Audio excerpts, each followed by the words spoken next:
महाराज जी, आपकी कृपा से रोज सुबह 4 बजे उठकर राधा नाम जप करने का भी अभ्यास करना शुरू किया है। लेकिन मेरा मन कभी कभी अशांत हो जाता है, क्योंकि मेरा व्यापार पूर्व से ही मांस मछली संबंधित रहा है। मैं मांस मछली का सेवन तो नहीं कर रहा, लेकिन व्यापार करता हूँ, इसलिए मन अशांत रहता है। भगवत प्राप्ति में कोई बाधा तो उत्पन्न नहीं होगी इससे? पक्की हो जाएगी। कर्ता प्रेरक अनुमोदन तीनों को समान फल मिलता है। कर्ता जिसने माला, तो आप उसमें सहयोग तो है ही हैं। आप व्यापार क्या जीव ही हत्या वाला केवल है क्या सृष्टि में? आप भाग्यशाली हो, आपको सत्संग सुनने की रुचि आई, तो क्या एक ही व्यापार है?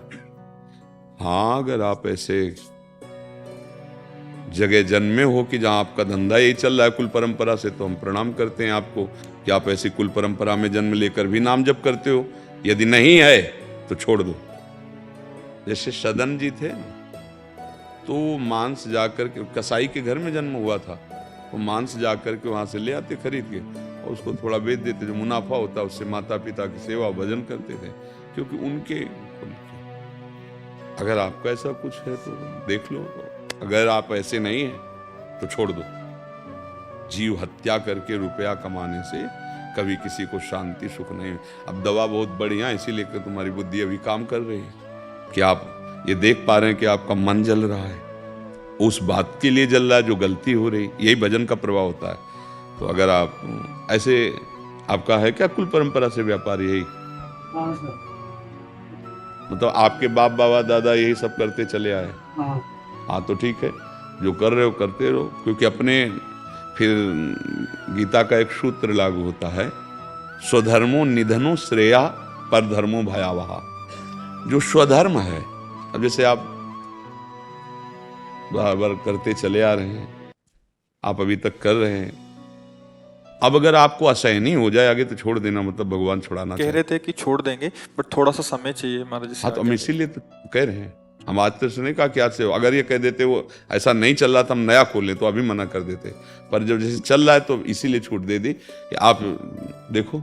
और जब असह्य नहीं हो जाए, मतलब कि अब हम कुछ रहे हैं, अब हम नहीं कर सकते कि, तो फिर छोड़ देना। और ये नाम सब करा देगा, नाम आपको उठा के इसी जगह बैठा देगा जहाँ।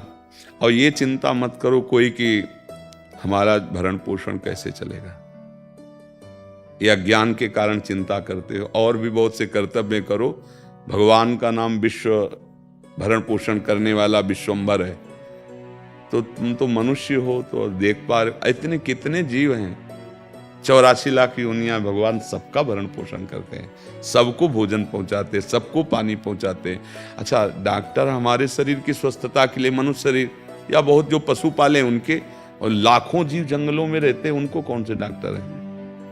बड़े स्वस्थ रंगीले छबीले, देखो छलांगे लगा रहे, गरज रहे, क्या है? उनको कौन दे रहा है सब खान पान? जो जंगली हैं उनसे बलवान घर वाले नहीं होते पशु, वो बहुत स्वस्थ, देखो ना एकदम। क्यों? वो हरि के सहारे। रहीमन बो भेषज करत, व्याधि न छाड़त साथ, और खग मृग बसत अरोग बन, हरि अनाथ के नाथ। समझ रहे ना? हाँ, तो बच्चा जब ऐसा आ जाए तो हिंसा तो किसी तरह भी सुखकारी नहीं है किसी भी जीव की। जितने हमारे अंदर प्राण है ना, जीवात्मा है, उतने चींटी में है। जानबूझ के किसी जीव की हिंसा करना, ये हम मनुष्यों के लिए नहीं, राक्षसों के लिए तो है, आसुरी प्रवृत्ति वालों के लिए है, लेकिन अपने लोग तो हमें लगता है बचना चाहिए।